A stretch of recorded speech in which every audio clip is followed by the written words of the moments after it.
Seguimos en tiempo real, es la 1 de la tarde con 39 minutos y bueno, sigue el tema, por supuesto, el gran tema de la llamada que sostuvieron ayer la presidenta Claudia Sheinbaum y el presidente electo de los Estados Unidos, Donald Trump, en donde ambos hablaron de que fue una muy buena llamada, hablaron, por supuesto, del tema migratorio, del tema del fentanilo, del narcotráfico y bueno, hubo alguna diferencia, por supuesto, en el tema migratorio en cuanto a que si cerraban la frontera, lo que decía Trump, que se había comprometido la presidenta de México, y la presidenta de México pues dijo que que México no está por cerrar las fronteras, sino que sí se garantiza que no lleguen a la frontera norte, a nuestra frontera norte, los migrantes para intentar cruzar a Estados Unidos. Pero bueno, tenemos en la línea a Denise Merker, que pues tiene todo un punto de vista siempre pues muy agudo sobre estos temas. Denise, muy buenas tardes. Gracias, Iván. Qué gusto saludarte y saludar a todos los que nos escuchan. Pues muy interesante, se da esta llamada efectivamente entre Claudia Sheinbaum y Donald Trump. Lo primero que hay que decir es que qué bueno que se dio esta llamada. La amenaza de Trump del lunes había generado una enorme tensión en las relaciones entre México, Estados Unidos, México, Canadá y también pues una serie de mensajes muy inquietantes a nivel internacional. Y efectivamente, como tú lo dices, termina esta llamada, se dan comunicados por parte de ambos mandatarios, coinciden en que fue una muy buena llamada y cuando entran un poco ya a los detalles, en particular Trump, pues da una visión pues como muy triunfalista de su relación, de su conversación con Claudia Sheinbaum, habiendo logrado cosas muy importantes como que le garantizó que iba pues a sellar básicamente su frontera sur y pues más moderado y más institucional la comunicación de Claudia Sheinbaum. Me parece que es interesante estas diferencias. Creo que el enfoque de si alguien nos está engañando es falso. Creo que tiene mucho que ver con la personalidad de Donald Trump y que lo hemos visto en anteriores llamadas o en comunicaciones tanto con presidentes mexicanos como otros, que es Trump le está hablando a su electorado, Trump quiere tener triunfos inmediatos con ese lenguaje superlativo que él utiliza y me parece que si se analiza, en realidad no hay ninguna contradicción porque Claudia Sheinbaum le dijo, la presidenta, que pues estaban atendiendo, fue la palabra que utilizó, a los migrantes en nuestro país y que ya no iban a llegar estas caravanas al norte. Creo que en el universo de Trump esto equivale a nunca más va a pasar ningún migrante la frontera y bueno, creo que es interesante verlo desde ese punto de vista. Más allá, no creo que sea comparable, digamos, con otras conversaciones en las que claramente hubo algo ocultable o de ese tipo. Y fíjate que me quedé pensando que estas conversaciones, que vale la pena hablar de lo que son estas conversaciones, el valor que tienen y los riesgos que implican, porque también hay riesgos. Y creo que nadie mejor que Mauricio Mechoulam para platicar de este tema, así es que le pedí que me alcanzara ahora sí aquí en este espacio. Creo que ya lo tenemos en la línea telefónica. Ya está. Y, Mauricio, qué gusto escucharte, ¿cómo estás? Qué gusto, Denise. Gustazo escucharte por acá. También gracias por la invitación. Oye, Mauricio, y comentaba, no sé tú qué opines de estas comunicaciones aparentemente o discrepantes, porque no son contradictorias, sino discrepantes entre Claudia Sheinbaum y Donald Trump. Me parece que son más reveladoras de sus personalidades que de una auténtica diferencia sobre lo que ahí se habló. Así es, mira, yo creo que también a lo largo de los 4 años de gestión de Donald Trump, podríamos decir incluso que lo conocemos un poco más, si acaso eso es posible decir, que a la propia Claudia, ¿no? En realidad, lo que Trump siempre va a tratar de hacer, esto casi aprendámoslo de memoria, él siempre va a tratar de proyectarse como un presidente que cumple y un presidente que realmente está ganando de sus distintas negociaciones, conversaciones.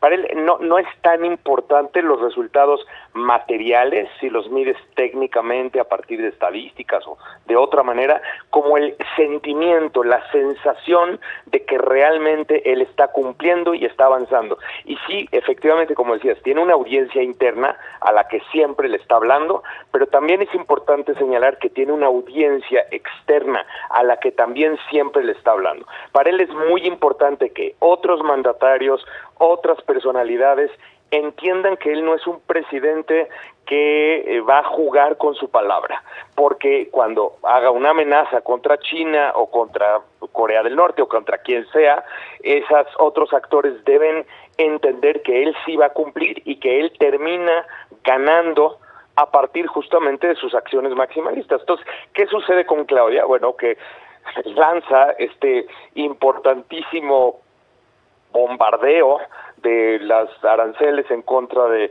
México, en contra de Canadá, y entonces es este estilo de una posición dura, y luego después dice, miren, gracias a mi posición, lo que estoy obteniendo es esta concesión por parte de México y el trabajo de que vamos a sellar completamente la frontera. Entonces luego llega Claudia y dice, a ver, no estoy diciendo que vamos a sellar completamente la frontera, vamos a hacer esto y esto, pero mientras tanto Trump ya mandó el mensaje. Y esto perdóname, sí, dime. Es que claro, porque Claudia no lo desmiente tal cual, no dice no es así, sino que ella matiza utilizando otras palabras y diciendo, en fin, una cuestión mucho más mesurada. Finalmente, esa segunda mensaje a Trump ya le tiene sin cuidado. Sí, totalmente, él ya mandó el mensaje que necesitaba mandar. Mis tácticas duras están funcionando porque, por cierto, él ya había hablado con Trudeau anteriormente y ahora habla con Claudia, y entonces básicamente manda esta noción de que él tiene capacidad de hacer a todas las personas, a todos los mandatarios, a todos los países negociar a favor de sus términos. Y insisto, sobre todo en este quizás segundo periodo de Donald Trump, en donde ya lo más relevante no va a ser su reelección, o hasta donde sabemos obviamente no va a ser su reelección, estar satisfaciendo solamente a su audiencia interna, sí está mucho mandar esta señal hacia otros mandatarios que puedan estar leyendo lo que está sucediendo en este momento. Entonces, creo que es todo un tema que tiene que ver con su comunicación, que tiene que ver con su estilo, que tiene que ver con sus mensajes. Lo vimos muy claramente a lo largo de su periodo previo. Tiene una serie de llamadas icónicas, ¿no? Es lo que te iba a decir, porque el tema siempre es bueno una conversación, y claramente se vio ayer la reacción, por ejemplo, del peso, el ambiente, hubo una distensión evidente después de esta conversación. Al mismo tiempo, Trump, siempre hay llamadas que pueden ser riesgosas, y tú lo dices, hay llamadas ya icónicas en la historia de Trump. A mí me viene siempre a la cabeza esta de Zelensky, en donde le habla en realidad para un asunto interno y trata de sacarle información sobre el hijo de Biden. Es decir, digamos, Trump es un peligro también cuando uno habla con él. No, es durísimo, y de verdad hay que entender que estás hablando con un personaje que puede ser muy errático, impredecible. Mira, yo te la pongo así, yo me acuerdo mucho, al inicio de su periodo previo, tuvo una llamada con el primer ministro australiano, que además hay que entender que Australia es gran aliado de Estados Unidos, es un aliado militar estratégico de toda la vida, y fue una llamada de enojo en donde Trump le habló a efectuar una serie de reclamos por un tema de migrantes, y terminó como casi se colgaron la llamada, si no me equivoco. Entonces, de pronto decir, a ver, espérame, te estás peleando con un mega hiperaliado de Estados Unidos, y ese fue como una primera señal que mandó Trump. Luego, esta llamada que tú dices de Trump con Zelensky, pues fue muy famosa, porque además fue uno de los motivos principales para su primer proceso de impeachment, ¿no? El juicio de destitución que se le hizo, basado en que le estaba pidiendo favores a un presidente respecto a un oponente político, que era Joe Biden, el hijo de Joe Biden, y otra serie de llamadas. En cuanto a México, por ejemplo, también digo aquí un agradecimiento al equipo de Fórmula, porque nos hace un muy buen recuento y nos estamos acordando de estas llamadas, pero mencionar que con Enrique Peña Nieto tuvo llamadas en 2017 y 2018 respecto a la construcción del muro, y son llamadas que no acabaron particularmente bien. Son llamadas en donde se le estaba demandando a México que México pagara, recuerdas tú, por la construcción de ese muro, y no hay cómo manejar de manera fácil una llamada así con Donald Trump, y esto a veces puede generar tensiones importantes. Entonces, digo, hay mucho historial en estas llamadas telefónicas, entender que no son reuniones presenciales, entender que se tiene que tener muy claro cuál es el objetivo de este tipo de llamadas, y yo diría hoy en día también añadir este conocimiento de la psicología de Trump, del comportamiento de Trump, de qué está esperando Trump, y también entender que cada palabra que tú digas, Trump la va a presentar de cierta forma, de acuerdo con su mensajeo, de acuerdo con sus intereses, y no debemos sorprendernos que así sea, porque ese es Donald Trump, ya de verdad ya lo conocemos. Sí, no, digamos, me impresiona el nivel de dificultad que una cuestión así representa, es decir, como mandatario, hablar con Donald Trump, y estoy pensando, por supuesto, en la presidenta Claudia Sheinbaum, el saber exactamente cuánto dices, qué puedes decir, que no vaya a ser después alterado y presentado públicamente de manera equivocada, en fin. Estaba yo viendo también esta información. Por ejemplo, George Bush no le toma la llamada a Vicente Fox cuando no lo apoyó en la invasión a Irak. Momento tenso. Momento. Pues que se tuvo lo recordaremos, ¿no? Fox para que ya lo dejaran en paz, porque lo estaban realmente presionando entre Aznar, entre Blair y entre Bush para que México se uniera a una invasión a Irak, y Vicente Fox se fue a un hospital militar a operar. Sí, fue un momento muy tenso. México formaba parte del Consejo de Seguridad en ese momento y se necesitaba el voto de México a favor de esta operación militar de Estados Unidos en contra de Irak, y México fue uno de los votos que no vinieron. Tampoco vino el voto de Chile, pero entre Chile y México, al no otorgar este voto, entonces de plano lo que terminó haciendo George Bush fue atacar a Irak con una coalición internacional sin el aval de Naciones Unidas. Entonces imagínense ustedes la molestia que tenía Bush con México en ese momento, y claro que entonces ahí lo que vemos es que Fox le estaba llamando a Bush, y Bush básicamente no le tomaba la llamada, ¿no? La decisión de Vicente Fox, por cierto, hay que decirlo con el tiempo, digamos, por más que le haya costado trabajo hacerlo, creo que una buena decisión, ¿no te parece? El no haber respaldado, desde luego, el no haber respaldado esa invasión difícil. Ahí siempre viene este tema de cuando México se coloca en posiciones de ese tipo, como cuando es parte del Consejo de Seguridad de Naciones Unidas, que es pues que hay momentos que hay que tomar decisiones que te pueden llevar a enfrentamientos muy delicados, como en este caso fue con Bush. Y bueno, no puedo dejar de terminar la conversación sin recordar el vienes y te vas, que también es esta idea de que en una conversación de ese tipo se puede decir cualquier cosa sintiendo que nadie la va a hacer pública, y pues fue cuando Fox y Castañeda, su secretario de Relaciones Exteriores, le hablan a Cuba, le hablan a Fidel y lo invitan a una reunión en México, pero básicamente ahí también tratando de no provocar a Estados Unidos, le dicen viene, ya luego te vas, y pues se las cobra Fidel grabando la llamada y haciéndola pública, una vergüenza internacional.